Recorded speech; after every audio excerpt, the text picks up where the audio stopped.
حبیبی یا ممجد یا نبی سلام علیکہ یا رسول سلام علیکہ یا حبیب سلام علیکہ صلاة. تو کیسے کہتا ہے کوئی فرق نہیں ہے؟ تو کہتا ہے ہم اور مصطفیٰ کریم صلی اللہ علیہ وسلم میں فرق نہیں ہے، حضور ہماری طرح، ہم حضور کی طرح. میں تجھ سے پوچھنا چاہتا ہوں تو کیسے یہ دعویٰ کر سکتا ہے؟ تو آخر کس اعتبار سے حضور کی طرح ہے؟ تو کیسے حضور کی طرح ہے؟ تجھے فرق نظر نہیں آتا؟ تو اپنی عبادات کو دیکھ، تو اپنے انداز تکلم کو دیکھ، تو اپنی گفتار کو دیکھ، تو اپنے کردار کو دیکھ، اپنے چہرے کو دیکھ. یہ منہ اور مسور کی دال، تو اپنے چہرے کو دیکھ، ان کے چہرے میں سورج تیرتا ہے. حضور کے صحابہ فرماتے ہیں کأن الشمس تجری فی وجہہ، حضور کا حسن ایسا ہے کہ ان کے چہرے میں سورج تیر رہا ہے. تو کہتا ہے میں حضور کی طرح، حضور میری طرح. اپنی عبادت کو دیکھ لے، اپنی نماز کو دیکھ لے، تو اپنے کلمے کو دیکھ لے. تو کلمہ پڑھتا ہے لا الہ الا اللہ محمد الرسول اللہ، حضور کلمہ پڑھتے ہیں لا الہ الا اللہ انا رسول اللہ. تو کلمہ پڑھتا ہے اللہ کے سوا کوئی معبود نہیں، محمد اللہ کے رسول ہیں. حضور کلمہ پڑھتے ہیں اللہ کے سوا کوئی عبادت کے لائق نہیں، میں اللہ کا رسول ہوں. تیرا کلمہ حضور کے کلمے کی طرح نہیں، تیری نماز حضور کی نماز کی طرح نہیں. تو نماز پڑھتا ہے، کتنی نمازیں فرض ہیں تجھ پر؟ 5 نمازیں فرض ہیں. حضور کے لیے فرمایا وَمِنَ اللَّيْلِ فَتَحَجَّدْ بِهِ نَافِلَةً لَكَ. حضور پر 6 نمازیں فرض، تجھ پر 5 نمازیں فرض. تیری نماز حضور کی نماز کی طرح نہیں، تیرا روزہ حضور کے روزے کی طرح نہیں. تو نفلی روزہ رکھتا ہے، سحری بھی ہے، افطار بھی ہے. حضور نفلی روزہ رکھتے ہیں، صوم وصال رکھتے ہیں، نہ سحری ہے نہ افطار ہے. صحابہ نقل کرنے کی کوشش کرتے ہیں، نحیف ہو جاتے ہیں، کمزور ہو جاتے ہیں، ٹانگوں پر کھڑے نہیں رہ سکتے. حضور فرماتے ہیں کیا کر رہے ہو؟ آپ کی نقل کر رہے ہیں. حضور فرماتے ہیں ایکم مثلی ایکم مثلی ایکم مثلی لست کہیئتکم لست مثلکم. کون ہے تم میں میری طرح؟ میں تمہاری طرح نہیں، تم میری طرح نہیں. بخاری کی حدیث، صحیح مسلم کی حدیث. حضور ہماری طرح نہیں، ہم حضور کی طرح نہیں. تیرا کلمہ حضور کے کلمے کی طرح نہیں، تیری نماز حضور کی نماز کی طرح نہیں، تیرا روزہ حضور کے روزے کی طرح نہیں، تیری زکوٰۃ حضور کی زکوٰۃ کی طرح نہیں. تیرے ارکان اسلام 5، حضور کے اس ارکان اسلام 4. کیا تو جانتا ہے حضور پر زکوٰۃ فرض ہی نہیں ہے؟ میرے ڈیٹیل لیکچرز ہیں اس موضوع پر کہ اسلام کے احکام کے پیچھے سبب کیا ہے. ہر کیوں کا جواب مقاصد شریعہ کی روشنی میں ہم بیان کرتے ہیں کہ فلاں حکم اگر ہے تو کیوں ہے. فجر میں اگر 2 فرض ہیں تو کیوں ہے؟ ظہر میں اگر 4 فرض ہیں تو کیوں ہے؟ اگر 2.5% زکوٰۃ فرض ہے تو کیوں ہے؟ 3% کیوں نہیں؟ فجر میں 3 رکعتیں کیوں نہیں؟ ظہر میں 3 رکعتیں کیوں نہیں؟ مغرب میں 4 رکعتیں فرض کیوں نہیں؟ کیوں کے جواب میں ہم بہت کچھ بیان کرتے ہیں، لیکن یہ نقطہ ذرا وزنی ہے. لیکن آج گل بہار میں بہار آ چکی ہے، آج گل بہار میں بہار آ چکی ہے. آج آج آج گولی مار کے پڑوس میں بہار آ چکی ہے. گولی مارنے والے ختم، دہشت گردی ختم، آج عاشقوں کی بہار ہے. اس خوبصورت میدان میں ایک انتہائی خوبصورت علمی نقطہ پیش کرتا ہوں. نقطہ وزنی ہے لیکن عاشق بیٹھے ہیں، اسے اٹھا لیں گے انشاءاللہ، مجھے یقین ہے اٹھا لیں گے. تیار ہو؟ دیکھو حضور پر زکوٰۃ فرض کیوں نہیں ہے. کبھی اس پر غور کرنے کی کوشش کی؟ حضور پر زکوٰۃ فرض کیوں نہیں ہے؟ زکوٰۃ فرض اس لیے نہیں ہے. زکوٰۃ ادا کیسے ہوتی ہے؟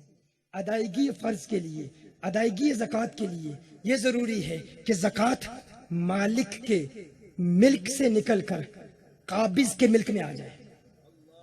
زکوٰۃ اس وقت ادا ہوتی ہے جب مالک کے ملک سے نکل کر، کون میری بات سمجھ رہے؟ ہاتھ اٹھائیں مجھے پتہ چلے.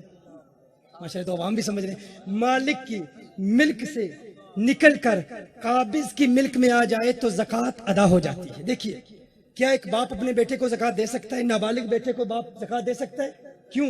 کہا الولد وما فی یدہ کان لابیہ، الولد وما فی یدہ کان لابیہ. بیٹا اور جو کچھ بھی بیٹے کے پاس ہے، بیٹا اور بیٹے کی ساری دولت وہ در حقیقت اس کے باپ ہی کی دولت ہوتی ہے. تو جب باپ اپنے بیٹے کو زکوٰۃ دے گا تو اس کے ملک سے نکلے گی نہیں. بات سمجھ رہے ہیں نا؟ باپ جب اپنے بیٹے کو زکوٰۃ دے گا، زکوٰۃ ادا کب ہوتی ہے؟ جب مالک کے ملک سے نکل کر، مالک کی ملکیت سے نکل کر قابض کی ملک میں آ جائے تو نکلنا ضروری ہے. نکلنا ضروری. باپ اپنے بیٹے کو زکوٰۃ دے گا, زکوٰۃ ادا نہیں ہوگی کیونکہ مالک کے ملک سے نکلی ہی نہیں. جب نکلی ہی نہیں تو ادا کیسے ہوگی؟ اسی طرح العبد وما فی یدہ کان لمولاہ, ایک غلام جو کچھ بھی اس کا مال ہے, غلام کے پاس جتنا بھی مال ہے, جتنی بھی دولت ہے, در حقیقت اس کے آقا کی ہے, در حقیقت اس کے آقا کی ہے. اب کوئی آقا اپنے غلام کو مال دے گا, زکوٰۃ دے گا, تو وہ زکوٰۃ اس کی ملک سے نکلے گی ہی نہیں تو ادا کیسے ہوگی؟ یار کیسے سمجھدار لوگ ہو تم, ماشاءاللہ بہت جلد بات کو سمجھ جاتے ہو. تمہیں پتا ہے آقا اپنے غلام کو زکوٰۃ دے ادا نہیں ہوتی, غلام بھی اس کا مال بھی اس کا. آقا پر زکوٰۃ فرض اس لیے نہیں ہے, ادا کریں گے تو کس کو ادا کریں گے؟ ساری کائنات آقا کی غلام ہے. نعرہ رسالت, نعرہ رسالت.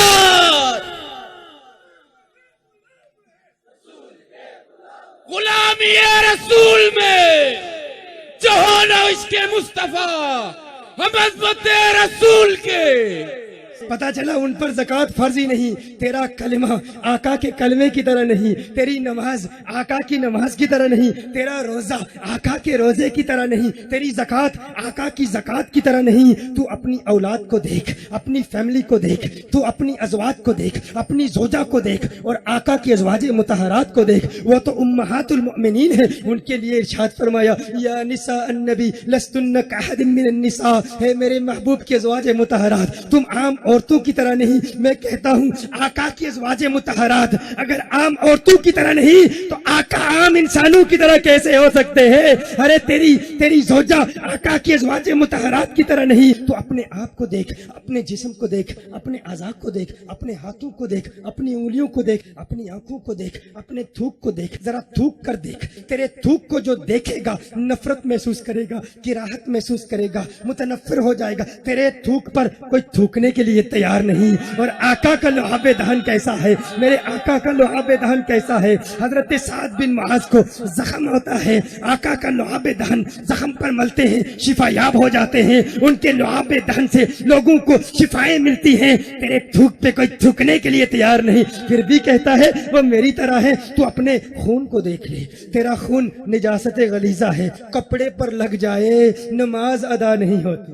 عبداللہ بن زبیر رضی اللہ تعالیٰ عنہ نے آقا کا خون مبارک چوس لیا تھا, اور حضرت مالک بن سنان رضی اللہ تعالیٰ عنہ نے آقا کا خون مبارک چوسا. صحابہ دیکھ رہے ہیں کہاں تھوکیں گے, کہاں تھوکو گے؟ کہا آقا کا خون ہے, اسے تھوک نہیں سکتا. کہا کیا کیا؟ کہا نگل لیا. آقا نے ارشاد فرمایا اب جسے دنیا میں جنتی کی زیارت کرنی ہے اسی کو دیکھ لے, اسی کو دیکھ لے. میں کہتا ہوں جس کے کپڑوں پر تیرا خون لگ جائے, نجاست غلیظہ ہے تیرا خون, اگر تیرا خون کسی کے کپڑے پہ لگ جائے, اگر نماز پڑھتا رہے, اگر اس نجاست کی حالت میں مستقل نماز پڑھتا رہے تو نماز کی توہین ہے, اور جو نماز کی توہین کرے جہنمی بنے. تیرا خون نمازی کو جہنمی بنا دیتا ہے.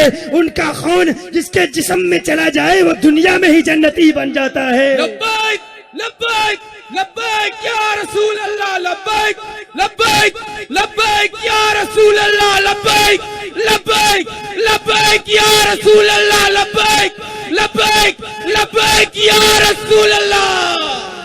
اپنے پسینے کو دیکھ لے, تیرے پسینے سے بدبو آتی ہے. تجھے پسینہ آ رہا ہو, لوگ کراہت محسوس کرتے ہیں, نفرت کرتے ہیں. میرے آقا آرام فرما رہے ہیں. صحیح مسلم کی حدیث ہے, ام سلیم رضی اللہ تعالی عنہا میرے آقا کا پسینہ جمع کر رہی ہیں. میرے آقا آنکھ کھولتے ہیں, فرماتے ہیں ما تصنعین یا ام سلیم, ہے ام سلیم تو کیا کر رہی ہے؟ ام سلیم عرض کرتی ہے یا رسول اللہ صلی اللہ علیہ وسلم نرجو برکتہ لسبیاننا, آپ کے پسینے سے اپنے بچوں کے لیے برکت جمع کر رہی ہوں. ان کے پسینے سے لوگوں کے بچوں کو برکت ملتی ہے. تیرے پسینے سے بدبو آتی ہے, تو پھر بھی کہتا ہے تو مصطفیٰ کی طرح ہے. تو کیسے مصطفیٰ کی طرح ہے؟ تو کس اعتبار سے آقا کی طرح ہے؟ تو اپنے حبیبی یا ممجد یا نبی سلام علیکہ, یا رسول سلام علیکہ, یا حبیب سلام علیکہ. صلوات